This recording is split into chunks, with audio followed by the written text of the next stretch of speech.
வணக்கம் அன்பர்களே, வாங்க இன்னைக்கு கத்திரிக்காய் ஃப்ரை எப்படி செய்யலான்னு பார்க்கலாம். அதுக்கு நான் தேவையான அளவு கத்திரிக்காய் எடுத்திருக்கேன். இந்த கத்திரிக்காய்க்கு போதுமான காரம் 2.5 ஸ்பூன் வெறும் சில்லி பவுடர் எடுத்திருக்கேன். 3 ஸ்பூன் தனியா தூள் எடுத்திருக்கேன். தேவைக்கேற்ப உப்பு, 1/4 ஸ்பூன் மஞ்சள் பொடி, 1/4 ஸ்பூன் ஜீரகம், 1/4 ஸ்பூன் மிளகு. வாங்க பார்க்கலாம்.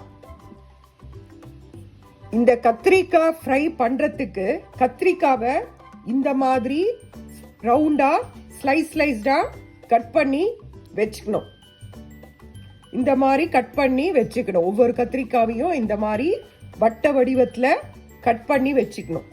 கட் பண்ணிட்ட பிறகு என்ன பண்ணணும்னா, நான் உங்களுக்கு ஆல்ரெடி காட்டின காரத்தை தண்ணி போட்டு மிக்ஸ் பண்ணிட்டு அதுல இது ஒன்னொன்னையும் டிப் பண்ணி ஃப்ரை பண்ணணும். வாங்க பார்க்கலாம். வாங்க, இதுதான் கத்திரிக்காய் ஃப்ரை. நான் உங்களுக்கு காட்டின அந்த ஸ்பைசஸ் எல்லாம் தண்ணி போட்டு மிக்ஸ் பண்ணி பேஸ்ட் மாதிரி கலக்கிட்டு அதுல இந்த கத்திரிக்காய் ஸ்லைசஸை டிப் பண்ணி ஆயில்ல போட்டிருக்கேன். இது ஒரு சைடு வெந்ததும் அடுத்த பக்கம் திருப்பி போடலாம். இதுதான் இந்த மாதிரி தான் செய்யணும். இதை பாருங்க, இந்த மாதிரி டிப் பண்ணி அதுல இந்த மாதிரி பேன்ல போட்டிருக்கேன். வாங்க பார்க்கலாம். பாருங்க, திருப்பி போட்டாச்சு.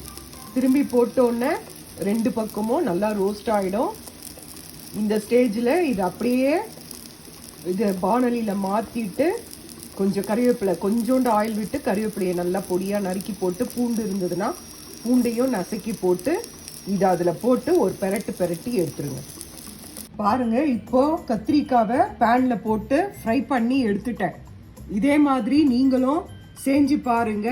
செஞ்சு பார்த்துட்டு சாப்பிட்டுட்டு எப்படி இருக்குன்னு சொல்லிட்டு கமெண்ட்ல சொல்லுங்க. லைக் பண்ணுங்க, ஷேர் பண்ணுங்க, சப்ஸ்கிரைப் பண்ணுங்க. நன்றி, வணக்கம்.